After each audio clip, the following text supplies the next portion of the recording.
De diferente, o povo na rua mantinha mais a questão de não sair dali. O que eles debatiam era isso: nós não vamos sair daqui enquanto ele não sair. Os políticos tentavam, usavam essa pressão que a população fazia para tentar manobrar de alguma forma.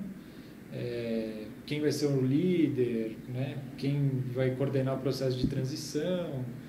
E a Irmandade procurava primeiro se defender das teses de que ela era um monstro e que transformaria o Egito num novo Irã. Né? Então, cada um tinha o seu interesse. Isso era muito claro. E não é que todo mundo se gosta. No momento, eles tinham o mesmo objetivo, que era tirar o Mubarak. Né? Então, essa disputa ainda está ocorrendo no Egito. Lá...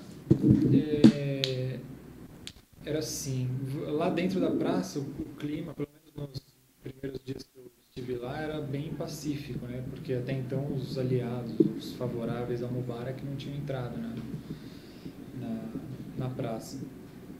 Então era assim, eu tentava achar alguém que falasse inglês, né? E aí entrevistava essa pessoa. E aí, aos poucos, ia falando, que era... Você falar que é do Brasil é muito bom, as pessoas recebem muito bem, os brasileiros, né, em qualquer lugar. Então, eles...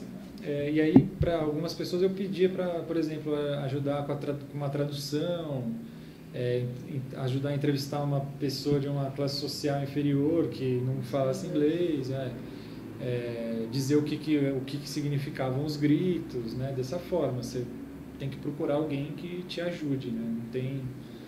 E aí, como eu disse, lá dentro da praça a coisa era bem receptiva. Então eu estava com um gravador, né? Um gravador desse tipo aqui.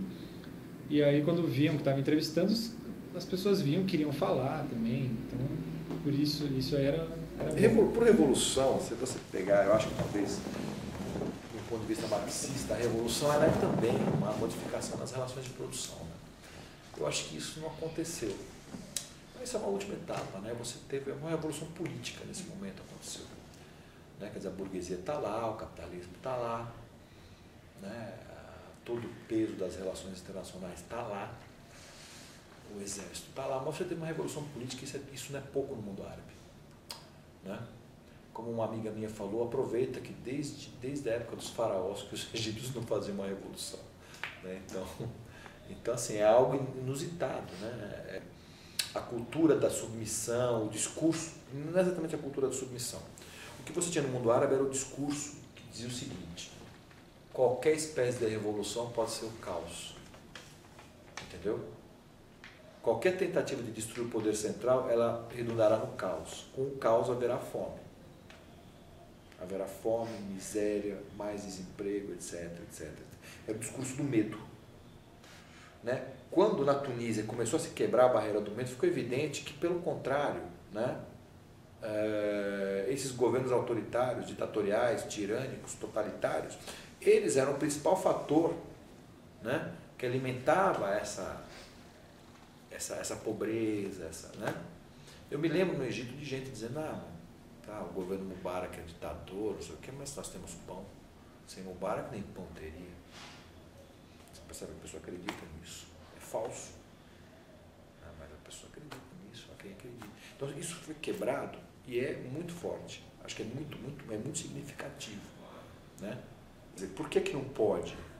Tem algum problema genético com os árabes que eles não possam ter partidos? Quer dizer, talvez esteja distante, mas... Né? É possível, tudo é possível. Como é possível que a revolução se aprofunde, que atinja outras esferas? Eu fiquei 2 meses no Egito, né? Foram os 2 meses mais longos da minha vida, né? Porque foi uma situação de insegurança.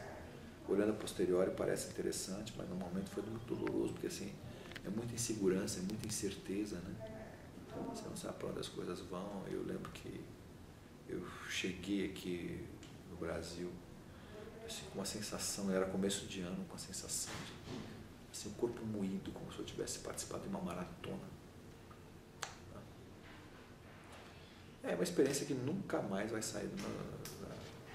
Eu vi uma revolução acontecer. Mas todo dia que eu acordava e ia para o fronte, o que eu percebia era uma vontade muito grande dos líbios de se livrarem de um problema muito grande que é o Gaddafi. Então, e uma coisa que eu tentei fazer como jornalista, mostrar exatamente isso. Eu tinha duas opções, ou tinha outras opções. Mostrar o conflito, mostrando o armamento desses caras, sendo mais crítico à forma como eles atuavam, que era amadora. Os líbios, muitos não sabiam atirar. Era comum cenas do fuzil travar e eles, em vez de destravarem o fuzil apontado para cima ou para o chão, eles descem o fuzil na altura do seu corpo e começam a querer destravar o fuzil. Aquilo com um disparo acidental e te acertar era comum. Então isso era visível e nós chegamos a falar. Mas o que eu acho, o que eu senti, e foi um dos dias mais, acho que foi o dia mais importante para mim, né? Nós estávamos em Adjabia e nós fomos para o portal de entrada da cidade. Porque dali para frente estava o exército. E eu cheguei, eram umas 8, 9 da manhã nesse local. Não tinha quase nada, a não ser alguns rebeldes bem armados, já para defender a cidade. Em 10, 15 minutos, aquilo estava forrado de gente e carros. As pessoas ficaram sabendo que a cidade estava ocupada pelos rebeldes e vieram ajudar. Aquilo para mim foi uma coisa engraçada. Então, quando eu estava no conflito, a única coisa que eu entendi dos rebeldes era isso. Eles tinham uma vontade enorme, pelo menos aquela parte do país, porque parece que tinha uma outra parte que não estava concordando com os rebeldes, que era uma parte, principalmente na capital, mas aquela parte ali era totalmente anti-Gaddafi. Então, era isso que nós tínhamos que passar. E era isso que a gente sentia. Esse tipo de indignação que eu vejo presente não só na arte, mas em toda a sociedade egípcia, a um ponto, claro, eles estavam sob uma repressão, eles não podiam fazer nada, mas eles estavam tão putos da cara que eles estavam dispostos a dar a sua vida a mudar alguma coisa. O brasileiro, ele não, nenhum povo, na verdade, o brasileiro muito menos, vai dar a sua vida por alguma coisa. Quando tu está procurando um estilo, uma identidade, né? Eu tenho a minha cara, a minha identidade, de certa forma, tu quer fazer parte de uma minoria. Uma minoria, sei lá, gay, minoria emo, uma minoria negra, uma minoria mulher, uma minoria, enfim, periferia, uma minoria, enfim. São várias. O cara, ele se sente pertencido quando ele faz parte de uma minoria. E o que aconteceu no Egito é que os caras colocaram essas minorias em segundo plano e todos atuaram sob a bandeira do país, como uma maioria. Esse foi um turning point. Se você está procurando, isso foi um turning point. Eles conseguiram articular de forma que os conflitos minoritários dentro da sociedade são muito úteis para quem quer controlar. Você fica jogando um contra o outro e aí... fragmentando toda a sociedade. Exatamente. Aquilo se perdeu. Então o povo foi a massa, foi um bloco. E isso fez a grande diferença, isso que deu poder para ele, deu empoderamento. Manter a classe baixa na classe baixa, manter a classe média na classe média e a alta dominando o resto. Quando você se dá conta disso aí, você acordou. Pronto, e agora? Entendeu? Se tu tem uma população inteira que se dá conta disso aí, ela vai para a rua e vai pedir a queda do ditador. Essa foi a grande transformação. Aquele povo tomou consciência do que está acontecendo no mundo. Então, qualquer coisa que tu vá e rompa uma barreira, ela é crucial, porque tu está enfrentando, na verdade, o teu próprio medo. Falando com o Alan Mossad, depois, numa teleconferência que a gente teve aqui, ele deixou claro que a grande revolução que aconteceu no Egito foi dentro das pessoas. Que as pessoas elas perderam o medo e se sentiram poderosas e empoderadas para levar adiante o seu país.